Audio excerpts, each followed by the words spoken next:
Hello everybody, welcome again. आज हम फिर से साउथ कोरियन की एक और थ्रिलर फिल्म लेके आए हैं जिसका नाम है मिडनाइट। ये मूवी 2021 में रिलीज हुई थी, जिसे डायरेक्ट किया था केवन ओ संग ने। इस मूवी में हमें एक लड़की जो कि गूंगी और बहरी होती है, उसकी स्ट्रगल के बारे में बताते हैं, जो अपने आप को एक साइकोपैथिक किलर से बचाने की कोशिश करती है। इस मूवी के मेन कास्टिंग मेंबर है हमारे जिनकी जू एस क्योंग मी, पी हा Jun as Do Sik, Park Hun as Jong Tae, Gil Hye Yeon as Kyung's mother and Kim Hye Yoon as चॉय सो चंग। सो कास्टिंग मेंबर से तो मिल लिए, अब मूवी देखते हैं। मूवी की शुरुआत में हम देखते हैं कि एक लड़की अपने बॉयफ्रेंड या हस्बैंड से फाइट कर रही होती है और कहती है कि वो भी ओवर टाइम करके थक जाती है। ये कहकर वो अपना फोन काट देती है। इसी बातचीत के चलते आखिरी टैक्सी जिसमें वो घर जाने वाली थी वो भी किसी और ने बुक कर लिया होता है, जिसके वजह से उसे पैदल जाना पड़ता है। रोड काफी ज्यादा सुनसान रहता है और उसके अलावा वहाँ और कोई नहीं रहता। तभी हमें दोसिक से इंट्रोड्यूस करवाया जाता है, जो कि वैन लेकर उस लड़की को लिफ्ट देने के लिए जाता है, पर वो लड़की मना कर देती है और फोन में बात करने लगती है। तभी उसे वैन में किसी के बचाव का आवाज सुनाई देता है और वो उस वैन की तरफ जाती है। वैन में उसे दिखाई देता है कि कुछ कपड़े लटके हुए हैं और उसके बाजू में एक लड़के की लाश रहती है। लड़की उसको देखकर डर जाती है कि तभी उन कपड़ों के बीच में मुझे बचाओ बोलते हुए दोसिक बाहर आता है। दोसिक को देखकर लड़की भागने की कोशिश करती है, लेकिन वो उसको पकड़ लेता है और मार देता है। दोसिक उन दोनों लाशों को एक जगह पर रख देता है और पुलिस वालों को, जो नाइट पेट्रोलिंग पे थे, उनके सामने विटनेस बनकर लाशों के बारे में बता देता है। इस सीन में हमें ये पता चलता है कि दोसिक काफी ज्यादा पैशनेट था लोगों को मारने में और बड़ी समझदारी से पुलिस से बच जाता था। नेक्स्ट सीन में हमें क्यूंग मिंग से मिलाया जाता है, जो कि एक कॉलिंग सेंटर में काम करती थी। क्यूंग मिंग ना ही बोल सकती थी और ना ही सुन सकती थी, इसलिए वो वीडियो कॉल्स पर सेम डिसेबिलिटी लोगों से बातचीत करती थी और उनके इश्यूज को सॉल्व करती थी। यहाँ दूसरी ओर हमें चॉय सो चंग से इंट्रोड्यूस करवाया जाता है, जो डेट पे जा रही होती है कि उसका भाई जंग तय उसे रोकता है और ढंग के कपड़े पहनने के लिए बोलता है। पहले सो चंग मना कर देती है, पर अपने भाई के डराने से मान जाती है। कपड़े चेंज करने के बाद जब वो जाने के लिए निकलती है, तब जंग तंग उसे पैसे देता है और 10 बजे तक घर आने के लिए कहता है, पर सन चंग पैसे छीनती है और 12 बजे तक आएगी बोल के भाग जाती है। इस सीन में हम दो भाई बहनों के बीच में प्यार दिखाई देता है और साथ ही हमें ये भी पता चलता है कि इनके पेरेंट्स मर चुके हैं।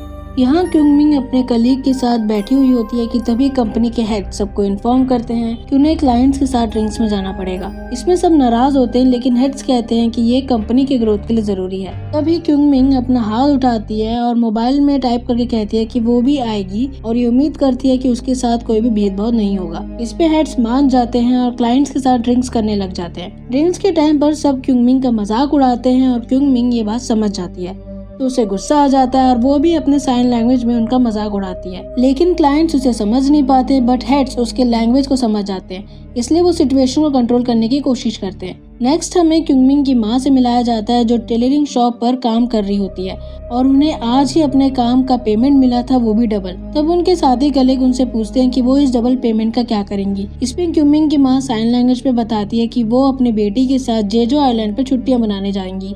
जी हाँ, क्यूंग मिंग की माँ भी क्यूंग मिंग की तरह ही बोल और सुन नहीं सकती थी। देन हमें एक छोटा सा सीन दिखाई देता है कि जंग तंग एक पुलिस ऑफिसर है और वो अपने कलीग के साथ नाइट पेट्रोलिंग पे था, बट उसका पूरा ध्यान फोन पे रहता है क्योंकि उसकी बहन उसका मैसेज सीन कर रही थी बट रिप्लाई नहीं कर रही थी। इस पे उसका साथी कलक उसका मजाक उड़ाता है और काम पे ध्यान देने के लिए कहता है। सीन शिफ्ट होकर हम देखते हैं कि क्यूंग मिंग की माँ शॉप से निकलती है और सुनसान अंधेरी गली में चल रही होती है। थोड़ी दूर में क्यूंग मिंग भी कार में अपनी माँ का वेट कर रही होती है। क्यूंग मिंग सुन नहीं सकती, इसलिए कार में एक डिवाइस था जो ज्यादा साउंड आने पर ग्रीन से रेड सिग्नल देने लगता था। क्यूंग मिंग की माँ अपनी बेटी को देख दौड़ते हुए आती है कि क्यूंग मिंग डिवाइस में रेड सिग्नल और कार के बैक मिरर से बाइक को आते देखती है और वो अपनी माँ को रुकने के लिए कहती है, पर उनकी माँ समझ नहीं पाती और जैसे ही वो गली के एंड क्रॉस करने जाती है कि स्पीड से बाइक गुजरता है। क्यूंग मिंग अपनी माँ को ध्यान ना देने के लिए डांटती है कि तभी क्यूंग मिंग की माँ उसे डबल पेमेंट और जेजो आइलैंड में घूमने जाने की बात करती है। इस पे क्यूंग मिंग खुश हो जाती है और घर जाने के लिए गाड़ी चलाती है। यहाँ जंग तंग घर वापस आता है और संग जंग को डेट रिपोर्ट देने के लिए कहता है, पर संग चंग अभी तक घर नहीं आई हुई होती है, इसलिए जंग तंग उसे पूरे घर में ढूंढता है पर वो नहीं मिलती। दूसरी ओर दोस्त सेक अपने नए शिकार को खोजने लगता है कि तभी वहाँ क्यूंग मिंग और उसकी माँ आ जाती है। क्यूंग मिंग गाड़ी पार्क करने जाती है और अपनी माँ को साइन लैंग्वेज में घर जाने को बोलती है। दोस्त क्यूंग मिंग की माँ को अकेले देखकर उन्हें मारने के लिए जाता है कि तभी वहाँ सर जंग अपने भाई से फोन में बात करते जा रही होती है। दोसिक 2 मिनट रुकता है और ये फैसला लेता है कि वो संगचंग को मारेगा, इसलिए वो उसकी तरफ दौड़ते हुए चले जाता है। देन हम देखते हैं कि क्योंग मिंग गाड़ी पार्क करती है और उसकी मम्मी रोड पे उसका वेट कर रही होती है। जंग तंग दोबारा अपनी बहन को फोन करता है, बट वो फोन वॉइस मैसेज में ट्रांसफर होता है, इसलिए वो खुद ही उसे खोजते हुए घर से निकल जाता है। दोसिक संगजोंग को एक छोटी सी अंधेरी गली में जख्मी करके रखा रहता है और कुछ सामान लेने के लिए वैन के पास आता है, जहां उसे क्योंगमिंग की माँ रोड पे खड़ी दिखाई देती है। उसी समय जंग तंग अपनी बहन के बारे में उनसे पूछता है, लेकिन क्योंगमिंग की माँ साइन लैंग्वेज में कुछ कहती है। जंग तंग उसे समझ नहीं पाता, इसलिए वो सॉरी बोल के वहाँ से चला जाता है। यहाँ क्योंगमिंग गाड़ी पार्क करके वापस आ रही थी कि तभी उसके सामने एक हील सैंडल आके गिरता है। वो उसको देखती है और उस गली की तरफ बढ़ती है जहाँ संगचंग जख्मी थी। दोसिक हड़बड़ाकर वैन से बाहर निकलता है और क्योंगमिंग की तरफ जाने की कोशिश करता है। क्योंगमिंग जैसे ही उस गाड़ी की तरफ बढ़ती है तो उसे संगचंग जख्मी हालत में मिलती है। वो उसे बचाने की कोशिश करती है कि तभी दोसिक मास्क और कैप पहनकर वहाँ आ जाता है और क्योंगमिंग के ऊपर हथियार लेके उसे मारने की कोशिश करता है। सोचंग उससे धक्का देती है और क्योंगमिंग वहाँ से भागने लगती है। अपनी माँ को रोड में खड़े देखकर क्योंगमिंग दूसरी तरफ भागती है और उसके पीछे दोसिक भी भागने लगता है। भागते भागते वो उस जगह जाते हैं जहाँ पे उसका कार पार्क था। क्योंगमिंग एक पुराने दरवाजा खोलने की कोशिश करती है कि आवाज सुनकर दोसिक भागते हुए आता है। वो उसे पकड़ने वाला रहता ही है कि क्योंगमिंग बच जाती है और वो अपने कार में घुस जाती है, बट अनफॉर्चुनेटली दोसिक उसी के कार में छुपा हुआ होता है। वो उसे गाड़ी चलाने के लिए कहता है। क्योंगमिंग स्पीड से गाड़ी चलाती है और एकदम से ब्रेक मारती है, जिससे दोसिक आगे की ओर गिर जाता है और क्योंगमिंग तुरंत गाड़ी से भागती है एंड सरप्राइजिंगली दोसिक भी उसके पीछे पीछे भागने लग जाता है। दोनों भागते भागते वापस वहीं पहुंच जाते हैं और दोसिक रास्ते में पड़े हिल सैंडल के कारण गिर जाता है। क्योंगमिंग इसका फायदा उठाकर स्ट्रीट में लगे इमरजेंसी अलार्म को प्रेस कर देती है, जिससे ऑफिसर्स माइक और कैमरा के थ्रू कनेक्ट करने लगते हैं। दोसिक संगचंग को वैन में डाल देता है और ड्रेस चेंज करके क्योंगमिंग और उसकी माँ के सामने एक सूट बूट में आ जाता है। अब क्योंकि क्योंगमिंग और उसकी माँ ऑफिसर्स जो स्पीकर के थ्रू बात कर रहे थे वो उसे सुन नहीं पा रहे थे, इसलिए इसका फायदा उठाकर दोसिक संगचंग को अपनी बहन बताकर उन दोनों को उसके बारे में पूछता है, क्योंकि वो जानता था कि क्योंगमिंग उसका फेस नहीं देखी थी। ऑफिसर्स को लगने लगा कि स्पीकर काम नहीं कर रहा है, इसलिए वो अनाउंस किया कि वो वहाँ थोड़ी देर में आ रहे हैं। दोसिक संगचंग के कपड़े के बारे में बोलता है, जिससे क्योंगमिंग उस पर भरोसा करती है और संगचंग के जख्मी होने के बारे में बताती है। दोसिक की जिद करने पर क्योंगमिंग उसे वो जगह दिखाने के लिए लेके जाती है कि तभी लकीली पुलिस वहाँ आ जाती है और क्योंगमिंग उन्हें सारी बात बता देती है। इन्वेस्टिगेट करने पर पुलिस वालों को कुछ नहीं मिलता, प्लस सीसीटीवी कैमरा जो पार्किंग लॉट में लगा था उसमें भी कुछ कैप्चर नहीं हो पाया, क्योंकि कुछ बच्चों ने कैमरे के एंगल चेंज कर दिया था स्मोकिंग करने के लिए। अब क्योंकि क्लाइंट्स के मीटिंग के चलते क्योंगमिंग ड्रिंक की थी और उसका जैकेट एंड पर्स भागदौड़ के चलते रास्ते में गिर गया था। इसके चलते पुलिस वालों को उस पर भरोसा नहीं हो रहा था और वो मान रहे थे कि ये शायद ड्रिंक करके बात कर रही है। पुलिस ऑफिसर नीचे उन्हें इंतजार करने के लिए कहता है कि तभी लिफ्ट में क्योंगमिंग की माँ उसे दोसिक के अजीब होने की बात क्योंगमिंग को साइन लैंग्वेज में कहती है। दोसिक उनके सामने आता है और बोलता है कि वो उसकी बहन नहीं थी। ये बोलते बोलते वो अपने हाथ में रखे बैग में से फोन निकालता है और कहता है कि वो उससे गलतफहमी हो गई थी। देन हम देखते हैं कि पुलिस स्टेशन में क्योंगमिंग संगचंग के कपड़े के डिटेल्स और दोसिक के फिजिकल अपीयरेंस के बारे में ऑफिसर्स को बता रही होती है। थोड़ी देर बाद हम देखते हैं कि दोसिक और बेंच में बैठे एक बूढ़े आदमी के बीच में झगड़ा हो जाता है, जिसके चलते दोसिक के पैंट में से संगचंग का फोन गिर जाता है। क्योंगमिंग की माँ उस फोन को उठाती है और स्क्रीन में संगचंग का फोटो देखती है, तभी दोसिक उससे फोन ले लेता है। फोन देखने के बाद क्योंगमिंग की माँ को दोसिक के ऊपर शक होने लगता है और वो ये बात क्योंगमिंग को बताने लगती है साइन लैंग्वेज में, जब तक दोसिक क्योंगमिंग के दिए गए बयान को पढ़ रहा होता है। दोनों के बीच की बातचीत देखकर दोसिक क्योंगमिंग की माँ के पास जाकर उन्हें मारने के लिए हथियार उठाता ही है कि वहाँ जंग तंग चिल्लाते हुए आता है। उनके साथ एक ऑफिसर भी होता है और वो संगचंग के गायब होने का समय और कपड़ों की डिटेल्स पूछता है। तब ये बात ऑफिसर के सामने आती है कि संगचंग जख्मी है। जंग तंग क्योंगमिंग के बयान को पढ़ रहा होता है कि वो बूढ़ा आदमी दोबारा घुस आता है और ऑफिसर उसे बाहर करने की कोशिश करते हैं। स्टेशन के अंदर दोसिक, क्योंगमिंग, जंग तंग, क्योंगमिंग की माँ के अलावा और कोई नहीं रहता। इसका फायदा उठाकर दोसिक जंग तंग को पीछे से मारने की कोशिश करता है कि क्योंगमिंग की माँ जोर से चिल्लाती है और जंग तंग पीछे मुड़कर उसे लड़ने लग जाता है। दोसिक लड़ते लड़ते कबूल कर लेता है कि संगचंग उसके पास है। क्योंगमिंग और उसकी माँ बाकी पुलिस ऑफिसर को स्टेशन के अंदर जाने के लिए बोलती है, क्योंकि जंग तंग दोसिक से अकेले लड़ रहा होता है। ऑफिसर स्टेशन के अंदर जाते ही दोसिक बचाओ बचाओ बोलने लग जाता है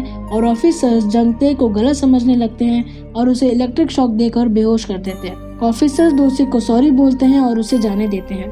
जंग तंग होश में आते ही सारी बात अपने कली को बताता है और क्यूमिंग और उसकी माँ को घर छोड़कर दोसिक को खोजने के लिए निकल पड़ता है।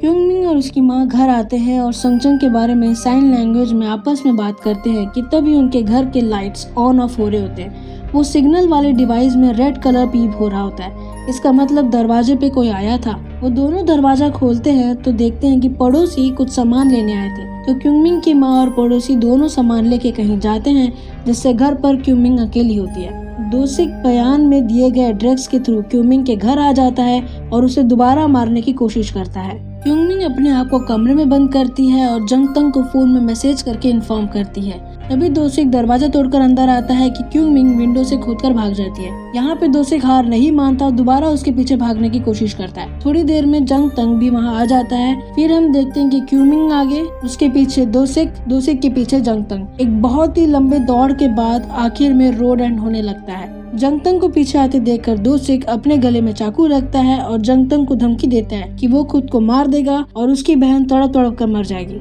दोसिक उसे ऑप्शन देता है कि वो क्यूमिंग को छोड़कर अपनी बहन को सेंड किए हुए लोकेशन में जाके ढूंढे। अनफॉर्चुनेटली जंग तंग अपनी बहन से बहुत ज्यादा प्यार करता था, इसलिए वो क्यूमिंग को छोड़कर अपनी बहन के लिए निकल पड़ता है। जंग तंग जब उसे लोकेशन पे जाता है तब उसे पता चलता है कि दोसिक उसे बेवकूफ बनाया और उसे क्यूमिंग के घर भेज दिया था। तभी क्यूमिंग की माँ आती है और जंग तंग से अपनी बेटी को बचाने के लिए कहती है। जंग तंग और क्यूमिंग की माँ वापस उसी रोड एंड में जाने लगते हैं। यहाँ दोसिक क्यूमिंग के गले में चाकू रखता है कि क्यूमिंग उसके आंखों में मिट्टी फेंक देती है और वहाँ से भाग जाती है। भागते भागते वो एक ऐसी छोटी गली के सामने आती है जहाँ वैन खड़ी थी। सरप्राइजिंगली वैन से जंग तंग उतरती है और वो दोनों उसी छोटी गली में छुप जाते हैं। क्यूमिंग संगजंग से फोन में टाइप करके उसे कहती है कि वो दोसिक का ध्यान भटकाएगी और वो अलार्म बजाकर अपनी भाई को फोन करेगी। इसमें संगजंग पहले मना करती है, बट और कोई ऑप्शन ना होने की वजह से उसे मानना पड़ता है। तभी दोसिक वहाँ उसी रास्ते में पहुँचता है और देखता है कि वैन में से खून की बूंदें गली की ओर गई है। वो उसकी ओर जाता है कि क्यूमिंग आवाज करके उसे अपनी पीछे भगाती है। यहाँ जंग तंग और क्यूमिंग की माँ उसी रोड एंड में आ जाते हैं जहाँ दोसिक से आखिरी बार मिले थे, और वहाँ कोई नहीं होता। वो दोनों सब जगह ढूंढते हैं पर फिर भी वो नहीं मिलते। थोड़ी देर बाद जंग तंग के फोन में उसकी बहन का फोन आता है और वो दोनों तुरंत उसी गली की ओर जाते हैं। जंग तंग जब उस गली में पहुंचता है तो देखता है कि रेस्क्यू टीम वहां आ जाती है और संगचंग को एम्बुलेंस में लेके जाती है। संगचंग अपने भाई से कहती है कि क्यूमिंग शहर की तरफ भागी है। ये बात सुनते ही जंग तंग और क्यूमिंग की माँ दोनों शहर की ओर जाते हैं। फिल्म के नेक्स्ट सीन में हम देखते हैं कि दोसिक तेजी से क्यूमिंग के पीछे जाता है। उसके आंखों में जैसे जुनून हो कि वो आज क्यूमिंग को मार ही देगा। यहाँ क्यूमिंग लोगों के बीच आती है और अपने साइन लैंग्वेज में पब्लिक को बताने की कोशिश करती है, लेकिन लोग समझ नहीं पाते। वो चाकू निकालती है समझाने के लिए, लेकिन लोग उसे उल्टा समझ लेते हैं और भीड़ में से एक जन पुलिस को कॉल करने लगता है। दोसिक उसे रोकता है और झूठ बोलता है कि क्यूमिंग उसकी बहन है। बात हाथ से जाते देखकर क्यूमिंग वहाँ से भाग जाती है, बट अनफॉर्चुनेटली कुछ लोग दोसिक के बातों में आकर उसे दोसिक की पागल बहन समझने लगते हैं और वापस उसे उठाकर दोसिक के सामने रख देते हैं। क्यूमिंग उसे भीख मांगती है, अपने सपनों के बारे में साइन लैंग्वेज में बताती है, और फिर भी दोसिक उसे मारने के लिए बेताब रहता है। सीन शिफ्ट होकर हमें दिखाई देता है कि दोसिक क्यूमिंग को मारने वाला ही रहता है कि जंग तंग पीछे से आता है और फाइट चालू हो जाती है। जंग तंग उसका गला दबाता है जिससे दोसिक बेहोश हो जाता है। दोसिक के बेहोश होने के बाद जंग तंग क्योंगमी से माफी मांगता है और कहता है कि उसकी माँ भी यहीं आसपास है। जंग तंग बात कर ही रहता है कि दोसिक पीछे से ग्लास से बनी चीज से जंग तंग का सिर पर मारता है और उसे पीटने लगता है। क्योंगमी चाकू लेके खड़ी हो जाती है, लेकिन दोसिक उसकी माँ पर हमला करने की बात क्योमिंग से कहता है और वहाँ से चला जाता है। यहाँ क्योमिंग की माँ क्योमिंग को खोज रही होती है कि तभी उसके सामने दोसिक आ जाता है। वो उसे क्योमिंग के बारे में पूछती है, लेकिन दोसिक उसे गली की ओर इशारा करते हुए बोलता है कि वो वहाँ पर है। इतने में क्यूमिंग पीछे से आती है और उसे चाकू मार देती है, लेकिन ट्विस्ट ये रहता है कि वो चाकू खुद को मारती है और लोगों के नजरों में ऐसा दिखाई देता है कि दोसिक ने उसे मारा है। इस बार दोसिक अपने ही जाल में फंस जाता है और लोगों को यही लगता है कि उसने क्यूमिंग को मारा है। दोसिक अपनी सच्चाई समझाने की कोशिश करता है पर लोग नहीं मानते। ये सब देखकर क्यूमिंग हंस पड़ती है, जिससे दोसिक बहुत ज्यादा वायलेंट हो जाता है और वो उसे मारने की कोशिश करता है। पुलिस वाले उसे पैर पर गोली मारते हैं, बट फिर भी वो नहीं रुकता।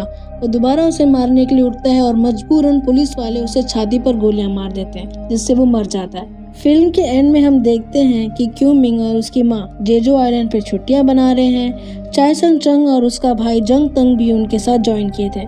लास्ट में सब खुश हो जाते हैं और फोटो वगैरह खींचते हैं। सो गाइस, ये थी हमारी मूवी। आई होप आपको वीडियो अच्छा लगा हो, और अगर अच्छा लगा तो मेक श्योर कि आप लाइक करें, शेयर करें अपने फैमिली फ्रेंड्स को, सब्सक्राइब करें और कमेंट करके बताइए कि नेक्स्ट मूवी आप क्या देखना चाहेंगे। मिलते हैं हमारे अगले वीडियो में, तब तक के लिए गुड डे।